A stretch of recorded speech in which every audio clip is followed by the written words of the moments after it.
ఆరాధన ఇప్పటికే చాలా సమయం అయింది. నేను ఎక్కువ చెప్పదలుచలేదు, కొద్ది మాటలు మాత్రం చెప్పి ముగించుకున్నాం. ప్రార్థన చేసుకున్నాం. ప్రారంభించాం. పరిశుద్ధులైన మా తండ్రి, వందనాలు, స్తోత్రాలు ప్రభా. ఇదిగో ప్రభా, మీ ఆరాధన కార్యక్రమాలను పాటిస్తున్నటువంటి మీ బిడ్డలను నాయన ఆశీర్వదిస్తున్నాం. మీ స్తోత్రాలు ప్రభా. వారిని విస్తరింపజేస్తున్నాం. రాలేనటువంటి వారిని తోడుకొని రమ్మని ప్రార్థిస్తున్నాం. ఇంకా రాలేనటువంటి వారు ఇంకొక సమయంలో వచ్చేందుకు సహాయం చేయండి. అపవిత్రాత్మతో కలతలు పడుతూ తండ్రి రాలేనటువంటి వారు అనేక మంది ఉన్నారు ప్రభా. దురాత్మ శక్తులతో పీడింపబడుతూ రాలేనటువంటి వారు అనేక మంది ఉన్నారు. సాతాను శక్తులలో లోబడి రాలేనటువంటి వారు అనేక మంది ఉన్నారు ప్రభా. వారిని దర్శించమని ప్రార్థిస్తున్నాం. నాయన దురాత్మల శక్తుల నుంచి వారి విడుదల దయచేయమని ప్రార్థిస్తున్నాం. విడుదల చేసుకొని మీ సన్నిధానం చూసి వారిలో ఉన్నటువంటి సమస్త తండ్రి కల్మషమును పారద్రోలి నీ ఘనతకు ప్రభావనకు నడిపించమని ప్రార్థిస్తున్నాం. ఇదిగోనైనా వచ్చినటువంటి బిడ్డలను మరి మీరు చూస్తున్నారు ప్రభావ. బిడ్డలను ఆశీర్వదించండి, మీ వెలుగులో ప్రకాశింపజేయండి. ఈ యొక్క ప్రార్థన దూపము బిడ్డలందరినీ కూడా బలపరిచి మీ వెలుగులకు నడిపించి మీరే ఘనత పొందుకోండి. లైవ్లో చూసినటువంటి కుటుంబాలను కూడా ఆశీర్వదించండి. వారిని విస్తరించి ఆశీర్వదించి మీరు ఘనత పొందుకోమని ఆయన యొక్క మాటలు నేను ఆగలేను, కానీ ఈ యొక్క ఆదరణకర్తతో మాట్లాడి చదవబడినటువంటి ఉత్తర ప్రచిత్రాలు ధ్యాన భాగాన్ని మాకు వివరించి ఆత్మకు తండ్రి అర్జింపచేసి మీరే ఘనత పొందుకోమని యేసు పరిశుద్ధ నామములో మరి వేడుకుంటూ ప్రార్థిస్తున్నాం తండ్రి. అవును, మంచిది ప్రియులారా. దేవుడు మనకు ఎప్పుడు కూడా అండగా ఉంటూనే ఉంటాడు. మరి సమయంలో దేవుని మాటలు ఉత్తర ప్రచిత్రాలు మనం చదువుకున్నాం. ఉత్తర ప్రచిత్రాలలో మరి 4 సామెతలు 4:18 నుంచి చదివారనుకుంటా. పట్టబగల వరకు వేకువ వెలుగు చేదరెళ్ళినట్లు నీతి మంతుల మార్గము అంతకంతకు చేదరెళ్ళను. దేవునికి స్తోత్రం. ఎవరండి నీతిమంతులు? ఎవరు నీతిమంతులు? పట్టబగల వరకు వేకువ వెలుగు చేదరెళ్ళినట్లు నీతిమంతుల మార్గము అంతకంతకు చేదరెళ్ళను. ఎవరైతే దేవునికి లోబడి దేవుని కార్యక్రమాలకు ఆకృతి కలిగినటువంటి వారందరూ కూడా ఏ క్షణము కూడా దేవుని విడిచిపెట్టకుండా తిరిగినటువంటి వారందరూ నీతిమంతులే. దేవునికి స్తోత్రం. కొన్ని మరి ప్రకటించడం మానేశాను, కానీ బుద్ధుని రాజా గ్రౌండ్ లో 3 దినాలు కూడా మంచి మీటింగ్స్ అయ్యాయి. మరి అదేవిధంగా ఇంకా మీటింగ్లు ఎక్కడ పడితే అక్కడ మీటింగ్లు విస్తారంగా జరిపించబడుతున్నాయి. ఆ మీటింగ్లకి మనం హాజరు కాలేకపోతున్నాము, కానీ ఇదివరకులాగా. అయినప్పటికీ కూడా అంచు దినాల్లో ఉన్నాం కనుక ఎక్కడ కూడా సువార్తలు భయంకరమైనటువంటి మరి ఆత్మావేశంతో వారు ప్రకటిస్తున్నారు కనుక ప్రియులారా గమనించండి. ఇక్కడ నీతిమంతుల మార్గము అంతకంతకు చేదరెళ్ళను. భక్తిహీనుల మార్గము బాగా గమనించండి. భక్తిహీనుల మార్గము గాఢాంధకారము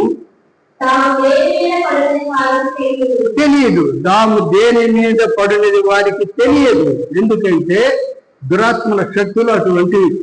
ఆ దురాత్మల శక్తులు చాలా మంచిగా కనబడతాయి, మంచిగా మనల్ని ఆదరిస్తాయి, మంచిగా మనల్ని ప్రేమిస్తాయి. ఆ బాబులో మాట్లాడుతున్న తర్వాత చూసుకుని నీకు అన్ని తెలిసినవే, నువ్వు ప్రార్థనా మంత్రుడివే, ప్రార్థనా పర్వాలవే, తర్వాత తీసుకొచ్చి రాయికి ముందు అని రాకెళ్ళిపోతాడు. గనుక అటువంటి అపవాది తంత్రములకు లోబడినటువంటి వారు మరి దేవునికి మహిమకరముగా ఉండలేదు. గనుక ప్రియులారా గమనించండి, తాము దేని మీద పడినది వారికి తెలియదు. నా కుమారుడా లేకుంటే నా కుమార్తె నా మాటలను ఆలకించుము, నా వాక్యములకు నీ చెవి యొగ్గుము, నీ కన్నుల ఎదుట నుండి వాటిని తొలగిపోయే పోవనీయకము, నీ హృదయమందు వాటిని భద్రము చేసుకునము. దొరికిన వారికి అవి జీవము. మనం గమనించండి, దొరికిన వానికి అవి జీవమును. దేవుని మాటలు దొరికితే జీవము ఉంది. దేవుని మాటలు దొరికితే ఆరోగ్యం ఉంది, దేవుని మాటలు దొరికితే ఐశ్వర్యం ఉంది. కనుకనే దేవుని మాటలు దొరికిన వారికి అవి దేవమును, ఇక్కడ గమనించండి, వారి సర్వ శరీరమునకు ఆరోగ్యమును ఇచ్చును, మీ హృదయములో నుండి జీవధారలు బయలుదేరును. కాబట్టి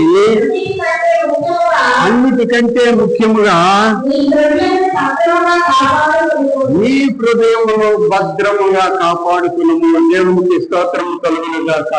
కనుక ఈ మాటలు చదువుకుంటే చాలా ఆత్మీయకరంగా ఉంటాయి, చాలా చక్కగా ఉంటాయి. ప్రియమైనటువంటి దేవుని బిడ్డలారా, ఇక్కడ అద్భుతమైనటువంటి ఈ మాటలను మనము గ్రహించుకోవాల్సినటువంటి అవసరత ఎంతైనా ఉంది. దేవుని మాటలు దొరికిన వారికి జీవం ఇస్తాయి, దేవుని మాటలు విన్నటువంటి వారికి ఆరోగ్యం ఇస్తాయి, దేవుని మాటలు విన్నటువంటి వారికి సర్వ శరీరులకు మంచి మేలు కలుగుద్ది అని ఇక్కడ మరి జ్ఞాని అయినటువంటి సొలొమోను రాజు చెప్తున్నారు. దేవుని మాటలు వినాలి, వింటే మనకు సమస్తం అందులో ఉన్నాయి. చాలా మందికి ఇవి అర్థమే, కొంతమందికి తెలుసును, అనుభవిస్తున్నారు. అనుభవించినప్పటికీ కూడా అపవాది ఒప్పుకోడండి. అపవాది ఒప్పుకోడు వారిని సరి అయినటువంటి ఆశీర్వాదంలో నిలబడానికి, నడిపించడానికి ఇష్టపడు. కనుక అపవాదికి ఎలాగ లోపడతామో వానికి తెలుసు, ఆ సాతానుడు ఎలాగ లొంగ తీయాలో వాడికి తెలుసు, ఆ సాతానుడు ఎలాగ మనల్ని కూలదీయాలో వాడికి తెలుసు, ఆ సాతానుడికి మనల్ని ఎలా పాడు చేయాలో తెలుసు, ఆ సాతానుడికి మనల్ని ఎలా పతనం చేయాలో తెలుసు. కనుక ఆ పతనానికే చాలా మంది ఇష్టపడుతూ ఉంటారు. దేవుని ప్రేమని ఎరిగి కూడా, దేవుని యొక్క శక్తిని తెలిసి కూడా, దేవునికి మహిమకరముగా జీవించగలిగినటువంటి బిడ్డలు అయి ఉండి కూడా వారు తొట్టిల్లిపోతూ ఉంటారు. కనుకనే ఇక్కడ మనం చూసినట్లయితే ఇంకా చాలా మాట్లాడినట్లయితే బాగా మరి మనకు అందమైనటువంటి ఆకర్షణీయమైనటువంటి మాటలే. కానీ ధ్యాన భాగాన్ని కొద్ది చెప్పి నేను ముగిద్దాం అనుకుంటున్నాను. ఇక్కడ ధ్యాన భాగం మనం చూసినట్లయితే ఎప్పుడు మనం చదువుకుంటున్నటువంటిదే, వారు అవతలకు వెళ్ళి జిన్నేశ్వరసు దగ్గర ఒడ్డుకు వచ్చి దరిపట్టిని. వారు దోణి దిగగానే జనులు యేసుని గుర్తుపట్టి ఆ ప్రదేశమంతట పరుగెత్తుకుని పోయి ఆయన ఉన్నాడని వినిన చోటునకు రోగులను మంచముల మీద మోసుకొని వచ్చుటకు మొదలు పెట్టిరి. గ్రామములోను, పట్టణములోను, పల్లెటూళ్ళలోను ఆయన ఎక్కడెక్కడ ప్రవేశించినో అక్కడి జనులు రోగులను సంత వీధులలో ఉంచి ఆయన వస్త్రపు చెంగు మాత్రం ముట్టనిమ్మని ఆయనను వేడుకొని చుండిరి. ఆయనను ముట్టిన వారందరూ స్వస్థత నిందిరి. దేవునికి స్తోత్రము కలుగునుగా. ప్రేమైనటువంటి దేవుని బిడ్డలారా, ఇందులో ఉన్నటువంటి అర్థము చాలా గమనించవలసినటువంటి అవసరత ఎంతైనా ఉంది. ఆయన అద్దరినున్న మరి గెన్నేసరసు దగ్గర ఒడ్డుకు వచ్చి వారు శిష్యులు యేసు ప్రభు వారు ఆ ఒడ్డుకు వచ్చి దరి పెట్టినంటే దగ్గరకు వచ్చారు. దగ్గరకు వచ్చేసరికి ఆయనను గుర్తుపట్టినటువంటి వారందరూ కూడా పల్లెలలో, పట్టణాల్లో, గ్రామస్తులలో సమస్తమైనటువంటి వారందరూ కూడా ఎక్కడికి పరిగెత్తి వచ్చారండి? యేసు దగ్గరికి. అందరూ చెప్పండి, ఎక్కడికి? అందరు నోటితో చెప్పండి. అందరూ యేసు దగ్గరికి పరిగెత్తి వచ్చారు. యేసు దగ్గరికి పరిగెత్తి వచ్చినటువంటి వారు ఎటువంటి వారు వచ్చారంటే తెలుసండి? గుడ్డివారు, కుంటివారు, చాలా విధములైనటువంటి రోగములతో ఉన్నటువంటి వారందరూ కూడా మరి అక్కడికి వచ్చి అక్కడ బాగుపడనటువంటి వ్యాధులను, బాగుపడలేనటువంటి వ్యాధులు గలవారిని అందరినీ కూడా సంత వీధుల్లో పడుకుబెట్టారట. పడుకుబెట్టిన తర్వాత అక్కడ ఆయనను అంటే యేసుని బ్రతిమలాడడం మొదలు పెట్టారు. బ్రతిమలాట మొదలుపెట్టి అయ్యా ఆయన చెంగు మాత్రం ముడితే చాలు మేము బాగుపడతాం అని వారు బ్రతిమలాడి అడిగేటప్పుడు అదే విధముగా విశ్వాసముతో చెంగు ముట్టినటువంటి వారందరూ కూడా చక్కని స్వస్థతలు పొందుకున్నారు. దేవునికి స్తోత్రం. మరి ఈ రోజు మన జీవితాలు తెలుసు, ఆయన బాధలో ఉండేటప్పుడే నీకు దేవుడు కావాలి కదా. బాధలో ఉండేటప్పుడు దేవుడు కావాలా, ప్రమాదంలో ఉన్నప్పుడు దేవుడు కావాలా, నీ గుండె పగిలినప్పుడు దేవుడు కావాలా, లేకపోతే నాకు అక్కర్లే. ఆ దేవుడు మనకు అక్కర్లే. మళ్ళీ ఎప్పుడు కావాలా? మనకు గుండె పగిలినప్పుడు, మనం బాధలు తెచ్చుకున్నప్పుడు, మనకు కష్టం కలిగినప్పుడు దేవుడు కావాలి మనకి. అన్ని విషయాల్లో అన్ని కూడా దేవుడు ఏదో సమకూర్చాడంటే దేవుడు అక్కర్లేదు, దేవుడు అక్కర్లేదు. కానీ ఇక్కడ ఎటువంటి బాగుపడలేనటువంటి రోగుల్ని కూడా దేవుడు ఇక్కడ బాగు చేసినట్టు మనం చూస్తుంటాం. ఇదే మార్కు సువార్త చూసినట్లయితే 3వ అధ్యాయంలో, మార్కు సువార్త 3వ అధ్యాయంలో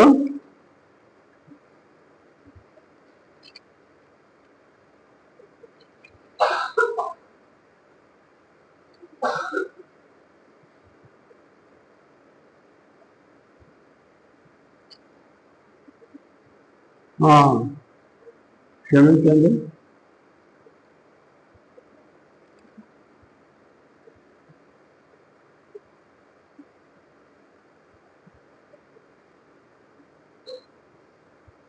ఇక్కడ ఈ మార్కు సువార్తలో అద్భుతమైనటువంటి మాటలు మనము చూడగలుగుతున్నాం. మార్కు సువార్తలో ఇప్పుడు మనం చదువుతున్నటువంటి మాటలే కాక మరి ఇక్కడ 4వ అధ్యాయంలో 35 నుంచి చూద్దాం. ఆ దినమే సాయంకాలమైనప్పుడు ఆయన అద్దరికి పోవాలని వారితో చెప్పక వారు జనులను కలిసివేసి ఆయన ఉన్న పాటున చిన్న దోణిలో తీసుకొని పోయేది. ఆయన వెంబడి మరికొన్ని దోణిలు వచ్చును. అప్పుడు పెద్ద తుఫాను రేగి ఆయన ఉన్న దోణి మీద అలలు పుట్టినందున దోణి నిండిపోయాను. ఆయన దోణి అమరమున పలగడ మీద తలవాల్చుకొని నిద్రించుతున్న పాట మనకు తెలిసిందే, చదవక్కర్లేదు. ఆయన ఎక్కడ ఉంటే అక్కడ అద్భుతాలు జరుగుతున్నాయి. ఆయన అడుగు పెట్టినటువంటి చోటుకి ఎవరంటే అందరూ కూడా కష్టములో ఉన్నటువంటి వారు, రోగులు చాలా మంది పరిగెడతా ఉంటారు. ఇక్కడ ఇంకొక సంగతి ఏంటంటే ఈయన మరి సముద్ర ప్రయాణం చేసేటప్పుడు మరికొన్ని దోణులు వెళ్తున్నాయి. మరికొన్ని దోణులు వెళ్ళేటప్పుడు అక్కడ ఏం సంభవించిందంటే పెద్ద తుఫాను గాలి సంభవించేటప్పుడు అక్కడ యేసు ప్రభు వారు ఉన్నారు కనుక వారికి అందరికీ కూడా అద్భుతమైనటువంటి సంఘటన జరగవలసి వచ్చింది. ఎలాగంటే ఆయన ఉన్నాడు కనుక వారికందరికీ కూడా కాపుదల, వారికందరికీ కూడా మరి ధైర్యం కోల్పోయినప్పటికీ కూడా వారికి మేలు కలిగింది కానీ కీడు కడగలేదు. దేవునికి స్తోత్రం. ఆయన ఎక్కడ ఉంటే అక్కడ మేలులే కానీ కీడు లేదు. ప్రియమైనటువంటి దేవుని బిడ్డలారా, దేవునిని ఆశించి పరిగెత్తి వచ్చేటటువంటి వారికి ఏ లోటు లేదు. ఇక్కడ యేసు ప్రభు గుర్తుబట్టి పరిగెత్తినటువంటి వారు, ఈ రోజుల్లో దేవుని మాటలు గుర్తెరిగినటువంటి వారు అందరూ కూడా పరిగెత్తి వచ్చినట్లయితే వారికి దేవునికి బాగా తెలుసు. వారిని చూడాలి, ఎలాగ చేయాలి, ఎలాగ వారిని నడిపించాలి అనే సంగతి బాగా తెలిసినటువంటి విషయమే. ఇక్కడ చూద్దాం. మరి మార్కు సువార్తలోనే 6వ అధ్యాయము 30 నుంచి చూద్దాం. అంతటా అపోస్తలులు యేసు వద్దకు కూడి వచ్చి,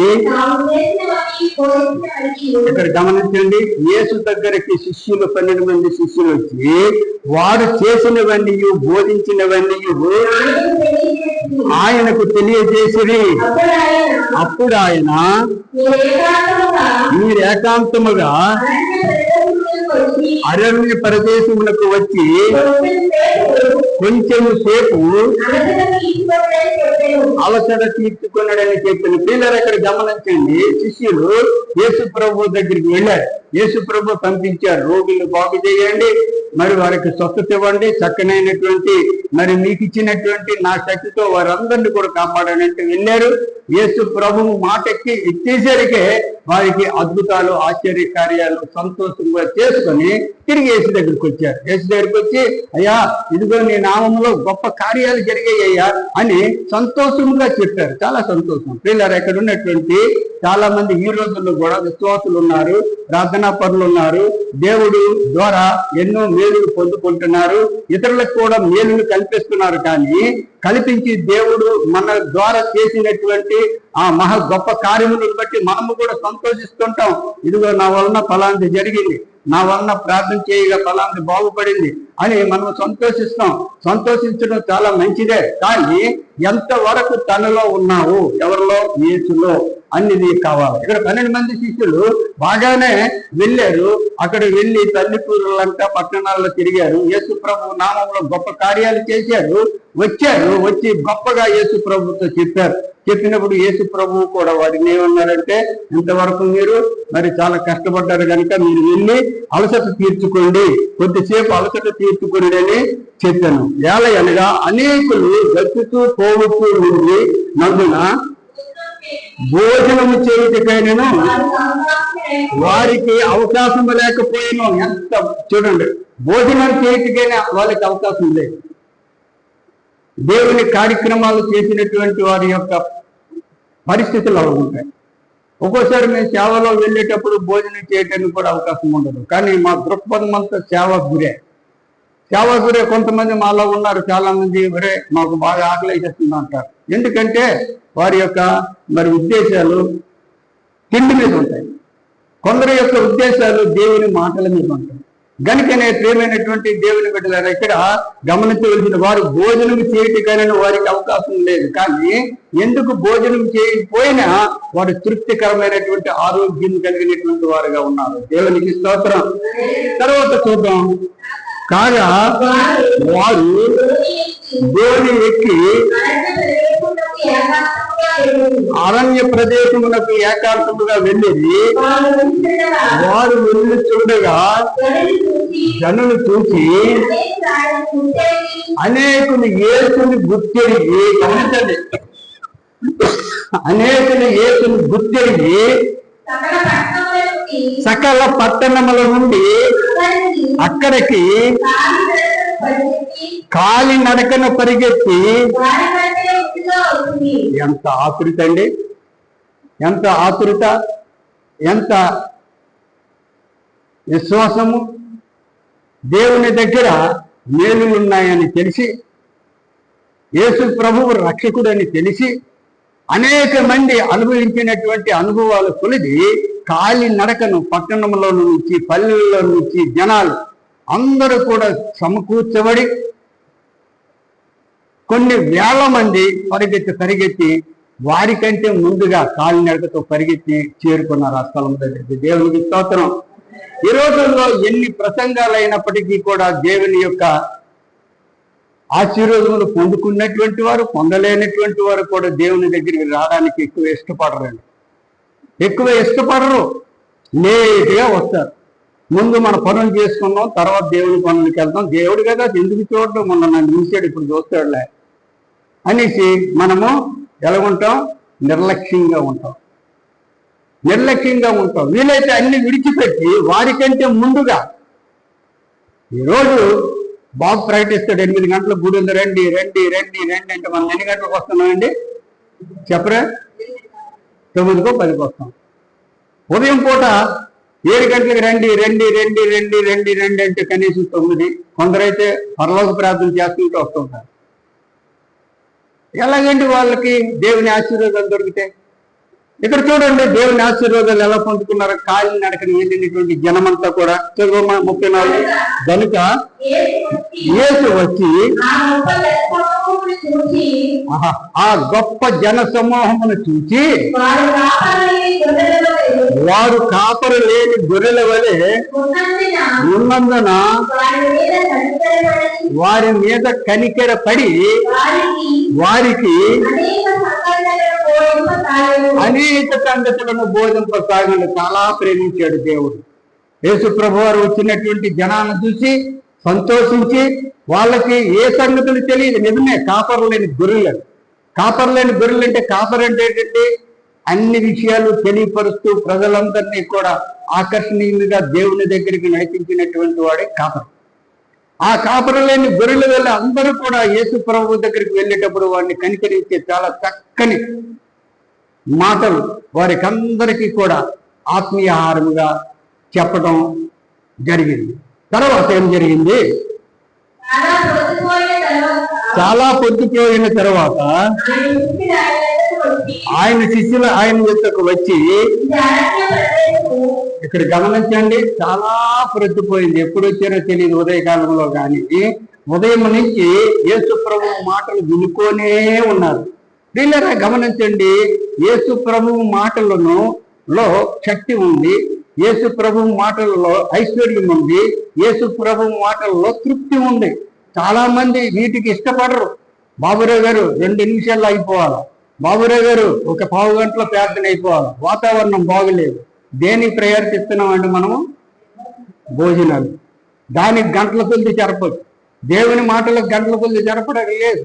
కనుక 2 మాటలైనా దేవుడు ఆ కుటుంబాన్ని ఆశీర్వదిస్తున్నాడు. దేవునికి స్తోత్రం. క్లుప్తముగా మేము దేవ సేవకులు ప్రజలకు ప్రకటింపబడినటువంటి మాటలు ఒక వారం చదువుతారండి. వారం వరకు చదువుతారు, లేదంటే ఉదయం నుంచి సాయంకాలం వరకు చదువుతారు.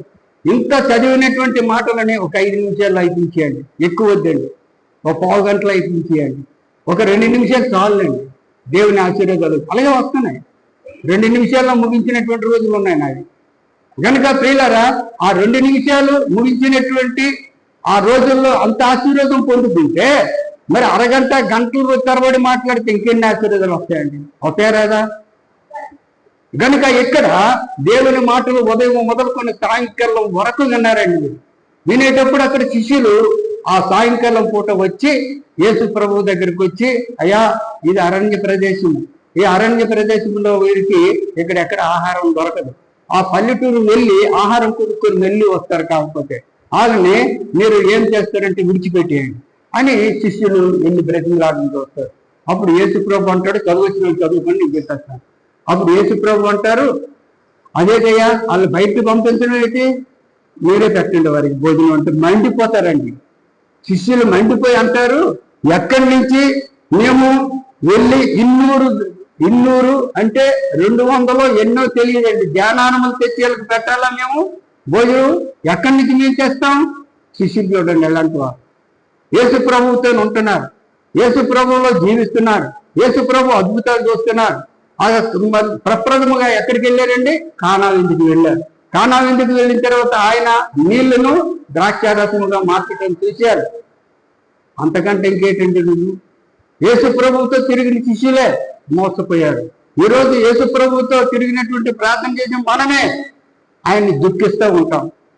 ఆయన ఏటనాలా? ప్రభువా నీకే తెలియదు, నీకు ఆ శక్తి ఉంది, వీరికి భోజనం పెట్టగలవు అని అనాలి. కానీ యేసు ప్రభువుకి మనసు కష్టం కలిగిస్తున్నారు.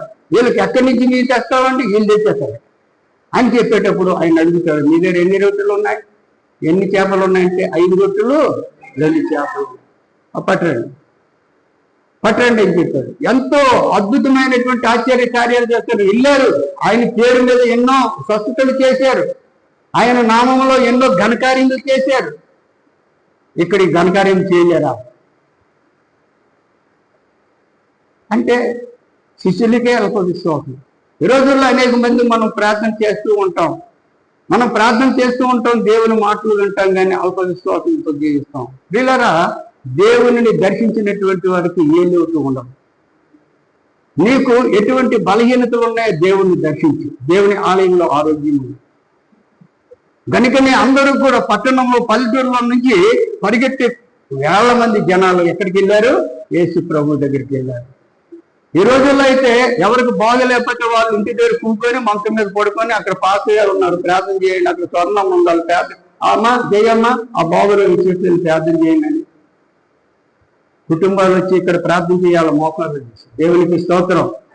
యేసు ప్రభువు దగ్గర స్వస్థతలు ఉన్నాయి, ఐశ్వర్యం ఉంది, అద్భుతమైనటువంటి ఆశ్చర్య కార్యాలు జరుగుతాయి. కనుక అటువంటి పరిస్థితుల్లో మనము కుటుంబ సమేతముగా కుటుంబాలతో దేవుని ఆరాధించవలసినటువంటి అవసరం ఉంది. ఒక ఇంటిలో బాగలేకపోతే అటోకలు తిరుగుతారు, ఇటోకలు తిరుగుతారు, అటోకలు వస్తారు, ఇటు ప్రార్థన చేయమంటారు. వాళ్ళు అలా కాదండి, పిల్లలు మొదలుకొని యేసు ప్రభు దగ్గర పరిగెత్తారు. పరిగెత్తినటువంటి విధానమును బట్టి వాళ్ళకు ఉన్నటువంటి రోగాలు బాగు చేసుకున్నారు. దేవునికి స్తోత్రం. వ్యాధులు బాగు చేసుకున్నారు. బాగు చేసుకోవడమే కాక వాళ్ళకి ఆకలి లేదు, దాహం లేదు. దేవుని నోటి నుంచి వచ్చినటువంటి మాటలే వారికి ఆహారం. అటువంటి పరిస్థితులు వాళ్ళకి ఆహారం పెట్టు, నువ్వు పెట్టు అని యేసు ప్రభు చెప్పేటప్పుడు మేమెక్కడ తెస్తామండి, వీళ్ళు తెస్తారంటే. ఆయనకి తెలుసు వాళ్ళకి యేసు ప్రభు శక్తివంతమైనటువంటి రక్షకుడని తెలుసు. అయ్యా నీకే తెలియాలి, నేను ఎక్కడి నుంచి తెస్తాం భోజనం అనే బాగుంది. లేదంటే అయ్యా సమస్త సృష్టికి కర్తవు నువ్వు ఏమైనా చేయగలవు, మరి వాళ్ళకి భోజనం పెట్టగల శక్తిమంతుడు అని అన్నారు. అనుకుంటాను మేమెక్కడి నుంచి తెస్తాం అంటూ వీళ్ళకి భోజనాలు పెట్టాలంటే 200 ధ్యానానములు, ఎంతో డబ్బు కావాలి. మరి ఎంతో లెక్క తెలియదు కానీ నాకైతే దేవుని సేవకులు ఉన్నారు, పండితులు, వాళ్ళకి తెలుసు. కనుక ఎక్కడి నుంచి తెమ్మంటామంటే మీ దగ్గర ఎన్ని రొట్టెలు ఉన్నాయి? 5 రొట్టెలు 2 చేపలు ఉన్నాయి, పట్టండి. వాటిని ఆశీర్వదించి వాళ్ళని 150 మంది 100 మందిగా పంక్తులుగా కూర్చోబెట్టి ఆర్డర్ ఇచ్చి ఇక వడ్డించడం ప్రారంభించారు. యేసు ప్రభు గారు ఏం చేస్తున్నారంటే ఇరిచి వాళ్ళకి ఇస్తున్నారు, ఆశీర్వదించి దీవించి ఇరిచి ఇస్తున్నారు. వాళ్ళు గంపలతో పెట్టుకెళ్ళి వడ్డిస్తున్నారు. వడ్డించిన తర్వాత ఎన్ని గంపలు మిగిలేయండి? 12 గంపలు మిగిలాయి. దేవునికి స్తోత్రం. 12 గంపలు మిగిలేయి. తర్వాత అక్కడ తిన్నటువంటి పురుషులు మాత్రము ఎంతమంది? 5,000. 4,000 మంది కోదారు అనుకోండి, 5,000 మంది పురుషులు. 5,000 మంది పురుషులు ఎవరు? స్త్రీలు, పిల్లల కాక. స్త్రీలు ఎక్కువ ఉంటారా, పురుషులు ఎక్కువ ఉంటారా? అమ్మా స్త్రీలే ఎక్కువ. ఇక్కడ పురుషులు ఎంతమంది ఉన్నారు చూడండి. ఆదివారమైన ఎంతమంది వస్తారు పురుషులు? స్త్రీలు ఎక్కువ మంది వస్తారా, పురుషులు ఎక్కువ? ఆ లెక్కని బైబిల్ పండితులు బోధకులందరూ అంటారు అక్కడ తిన్నారు పురుషులు 5,000 మంది, కానీ స్త్రీలు పిల్లలు కలిపి మొత్తం 25,000 మంది అంటున్నారు. దేవునికి స్తోత్రం. బైబిల్ పండితులు చెప్పినటువంటి మాటలు. అంతమంది తినగా ఎన్ని గంపలు మిగిలాయి? 12 గంపలు. ప్రేమైనటువంటి దేవుని బిడ్డలారా, ఈ రోజుని ఆశీర్వాదకరమైనటువంటి దేవుని యొక్క ప్రేమను పొందుకోగలిగినటువంటి కుటుంబాలన్నీ కూడా దేవుని ఆలయంలో దేవుని మాటలు వినటానికి వస్తే వారి గృహాలు కూడా 12 గంపల రొట్టెలు ఏ విధంగా మిగిలాయో వారి గృహాల్లో కూడా దీవెనలు అన్ని వస్తాయి. దేవునికి స్తోత్రం. దేవుని దగ్గరికి మీరు రండి, మీ దగ్గరికి నేను వస్తాను అంటున్నాడు ఆయన. నా దగ్గరికి మీరు రండి, మీ దగ్గరికి నేను వస్తాను అంటున్నాడు. ఈ రోజు నీ కుటుంబాలతో సహా దేవుని ఆలయంలో నువ్వు ప్రవేశించావనుకో, నువ్వు దేవుని ఆలయంలో ప్రవేశించితే ఇక్కడ ఆశీర్వాదములు కాక నీ గృహం దీవింపబడుతుంది. వాళ్ళందరూ తృప్తిగా తినగా 12 గంపలు ఎలాగ ఇచ్చారో అదే విధముగా నువ్వు తృప్తిపరచబడతావు. నీ ఇల్లు ఐశ్వర్యంతో ఆశీర్వదింపబడుతుంది. దేవునికి స్తోత్రం. నా యందు మీరును, మీ యందు నా మాటలు ఉంచి ఉన్న ఎడలా మీకు ఏది కావాలో కోరండి అనే మాటలు చెప్పి మీకు అందరి కంటకు వచ్చేసింది. 4 మడత పడిపోయినప్పటికీ కూడా ఎవరికి కూడా ఇది విద్యకి జ్ఞానం లేదు. ప్రేమైనటువంటి దేవుని బిడ్డలారా, అటువంటి దేవుని యొక్క ఆశీర్వాదాలు కొందరు పొందుకుంటున్నారు కానీ దాన్ని బహుగా మరి విమర్శించడం లేదు, అర్థం చేసుకోవడం లేదు. గనుక ఇక్కడ వీళ్ళు విశ్వాసముతో వెళ్ళారు కనుక వాళ్ళకి ఆశీర్వాదాలు నిండుగా వచ్చాయి. అనేక మంది రోగులు, అనేక మంది వ్యాధిగ్రస్తులు, అనేక మంది బాధలతో ఉన్నటువంటి వారు అక్కడ యేసు ప్రభు మాటలు వినిసరికి మరిచిపోయారు అన్ని బాధలు. దేవునికి స్తోత్రం. అన్ని వ్యాధులు కూడా బాగుపడిపోయినాయి. బాగుపడటమే కాక ఇంకేం దొరికింది? వాళ్ళకి తృప్తికరమైనటువంటి ఆహారం దొరికింది. ఆ దేవుని మాటలు వింటుండి వాళ్ళకి ఆకలి లేదు. అయినప్పటికీ కూడా దేవుడి కనికరం, మనకి ఏటి కావాలో ఆయనకు తెలుసు. మనకి ఏది కావాలో ఆయనకి తెలుసు. ప్రేమైనటువంటి దేవుని బిడ్డలారా, ఇప్పుడు అందరికీ కూడా దేవుడు తృప్తిగా ఆశీర్వదిస్తున్నాడు. తృప్తిగా ఆశీర్వదిస్తుంటే దేవుడు ఆశీర్వదించాడు కదా, దేవుని దగ్గరికి నువ్వు వెళతాము ఇంకా ఆశీర్వాదాలు పొందుకుంటావని ఉండదు. తృప్తిగా నిన్ను దీవించేటప్పుడు నువ్వు సాతాను దగ్గరికి వెళ్ళిపోతావు. తృప్తిగా నిన్ను ఆశీర్వదిస్తే నువ్వు ఇంకొక దగ్గరికి వెళ్ళిపోతావు. నిన్ను తృప్తిగా దీవిస్తే నువ్వు ఇంకొక తృప్తి అడుగు వేస్తున్నావు. అది దేవునికి కోపం కాదా? కనుక ప్రేమైనటువంటి దేవుని బిడ్డలారా, మరి దేవుడు ఎంతో అద్భుతమైనటువంటి దేవుడు. మరి ఆశీర్వాదములు కలిగి కావాలంటే నీకు విశ్వాసం ఉండాలి. విశ్వాస సహితమైన ప్రార్థనైనా ఆ రోజుని స్వస్థపరిచిన ఉంటుంది, కానీ విశ్వాస సహితమైన ప్రార్థనలో కుటుంబానికి రక్షణ వస్తుందటండి. దేవునికి స్తోత్రం. విశ్వాస సహితమైన ప్రార్థనలో ఆ కుటుంబాలకి రక్షణ వస్తుంది. అలా ఎంతమంది లేరండి? అలా ఎంతమంది లేరు? విశ్వాసంతో ప్రార్థన చేసి కుటుంబాలను రక్షించుకునే వారు ఉన్నారా లేదా? గట్టి చెప్పండి. విన్నారు. మరి ఎందుకైతే రారు? మరి ఎందుకైతే వినరు? మరి ఎందుకైతే కుటుంబాలను ప్రోత్సహించరు? మరి ఎందుకైతే దేవుని యొక్క ఆశీర్వాదములు పోగొట్టుకుంటున్నాము? ప్రేమైనటువంటి దేవుని బిడ్డలారా, దేవునికి ముందు చోటు ఇవ్వాలి. మనం దేవునికి ముందు చోటు ఇవ్వాలి. మన పనులు ఎన్నున్నా పక్కన పెట్టాలి. ఏమీ లేదు, వేరే కార్యములైనటువంటి పనులకు ఉదయం 6 గంటలు రమ్మంటే 5 గంటలు తీసి పారిపోతాం. అక్కడ మనకైతే అది తెచ్చిన వెంటనే డబ్బులు ఎంతో తెస్తాం, మాకు అయిపోతాయి. వస్తే లేకుంటలేదు. కానీ అంతకంటే విలువైనటువంటి దేవుని ఆశీర్వాదములు పోగొట్టుకుంటున్నాం. 5 గంటలు రమ్మంటే 4 గంటలకు వెళ్ళినటువంటి జనాలు ఉన్నాయి. మనం వెళ్తున్నాం. వెళ్ళినప్పటికీ కూడా దేవుని యొక్క కార్యక్రమాలకు వెళ్ళినటువంటి వారు ఎంత సంతోషంగా ఉంటున్నారండి. మీరే కొన్ని దినాల్లో మేము 5 గంటల కంటే 4 గంటలకు వచ్చిన దినాలు ఉన్నాయి. మరి కొన్ని దినాల్లో మీరు 8 గంటల కంటే 7 గంటలకు వచ్చిన దినాలు ఉన్నాయి. అటువంటి టైం పాటించినటువంటి వారికి సంతోషం ఉందా లేదా? తప్పనిసరిగా విపరీతమైన సంతోషం వస్తుంది. దేవునికి స్తోత్రం. సాతానుడు మనకు కలతబెట్టి వెనక్కి లాగుతా ఉంటాడు. ఉండేటప్పుడు మనము ముందుకు వెళతా ఉండాలి. ఆ కట్లు, సాతాను కట్లు తెంచుకొని దేవుని దగ్గరికి వస్తే నీకు ఆరోగ్యము, ఆనందము, ఐశ్వర్యము, సంతోషముతో నువ్వు తృప్తిపరచబడతావని దేవుని వాక్యం చెప్తుంది. కనుక ప్రేమైనటువంటి దేవుని బిడ్డలారా, ఇక్కడ చివరి మాట చూద్దాం. యాకోబు 4వ అధ్యాయము 7, 8 వచనాలు మనం చూసినట్లయితే, యాకోబు 4వ అధ్యాయము 7, 8 వచనాలు. కాబట్టి దేవునికి లోబడి ఉండి అపవాదిని ఎదిరించుడి, అప్పుడు వాడు నీ యొద్ద నుంచి పారిపోవును. దేవునికి స్తోత్రం.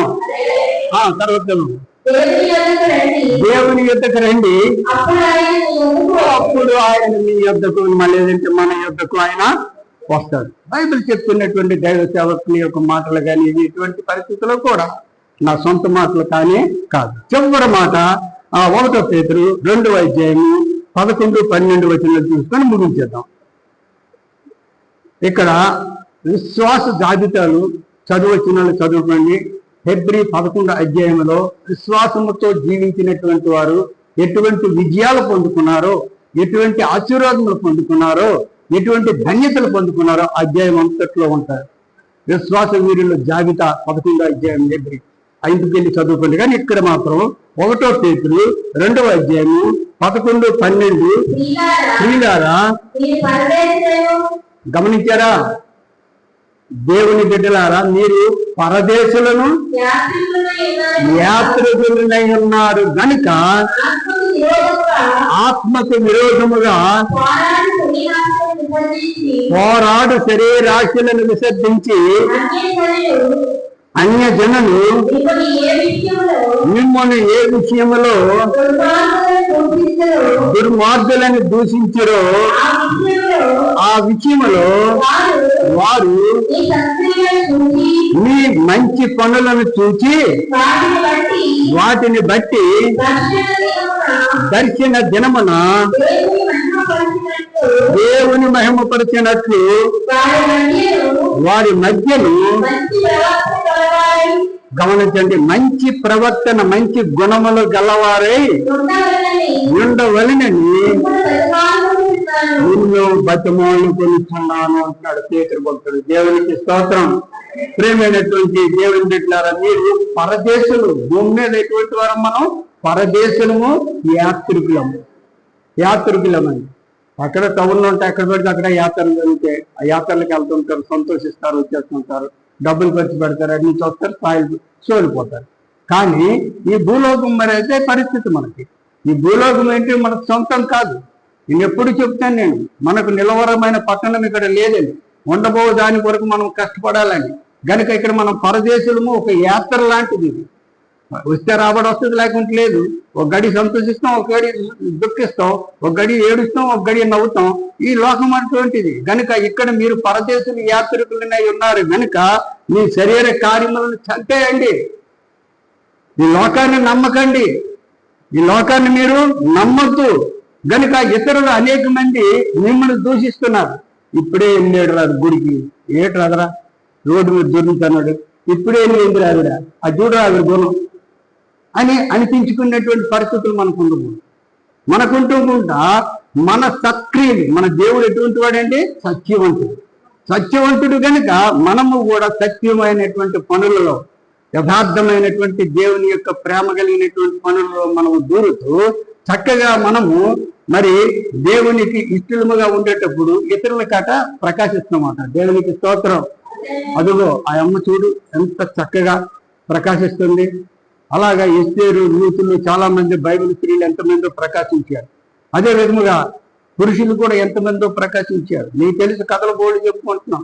అటువంటి ప్రవర్తన గలవారై ఉండండి, అన్యులకు వారికి బుద్ధి కలిగించండి అని ఇక్కడ పేతురు తన ప్రజలకందరికి కూడా హెచ్చరిస్తున్నటువంటి మాటలు ఈ రోజు మనకు కూడా వర్తిస్తున్నాయని చెబుతూ ఈ కొద్ది మాటలతో ముగిస్తున్నాం. దేవునికి స్తోత్రం. ప్రార్థన చేస్తున్నాం. పరిశుద్ధుడైన మా తండ్రి, వందనాలు, స్తోత్రాలు ప్రభా. ఇంతవరకు మీ మాటలు పరిశుద్ధ గ్రంథంలో ఉన్నట్టుగా మాకు తెలియపరిచారు. ఆయన మేము తొట్టెళ్ళక కుడిగైనా ఎడముకైనా తొట్టెళ్ళకుంట చిన్నని తమ మార్గములను నడుచుకుంటూ అనేక మందికి జ్యోతుల వేలే మేము కనిపిస్తూ వారిని తండ్రి జ్యోతుల వేలే వెలిగించుటకు సహాయం చేయమని ప్రార్థిస్తున్నాం. ఆయన మరి వచ్చినటువంటి బిడ్డలందరినీ దీవించండి. పాటలు పాడినటువంటి బిడ్డల్ని, బైబిల్ చదివినటువంటి బిడ్డల్ని, ప్రార్థించినటువంటి బిడ్డలని, నాయన నడిపిస్తున్నటువంటి నీ సేవకులని బహుగా బలపరిచి మా సంఘాన్ని విస్తరింపజేసి నీ ఘనతకు ప్రభావానికి నడిపించండి. ఈ లైవ్లో చూసిన కుటుంబాలన్నీ కూడా ఆయన నీ మాటలు విన్నారు కనుక వారి తృప్తిపరచండి. గృహాలను ఆశీర్వదించి ఎవరైతే నీ మాటలు వినటానికి పరిగెత్తి వస్తారో వారిని ఇక్కడ ఆశీర్వదించడమే కాదు, వారి గృహాలను కూడా విస్తరింపజేస్తావు, ఆశీర్వదిస్తావు అనే భావాలను మాకు తెలియజేసినటువంటి మా దేవ, వాటిని విడిచిపెట్టకుండా నిన్ను కలిగి జీవించడానికి సహాయం చేయమని ఈ ప్రార్థన నాయన ప్రతి బిడ్డకు జీవనకర్మగా ఉండేలాగా ఆశీర్వదించాలి. ఏ పరిస్థితి నామంలో మరి నేను వేడుకుంటూ ప్రార్థిస్తున్నాం తండ్రి.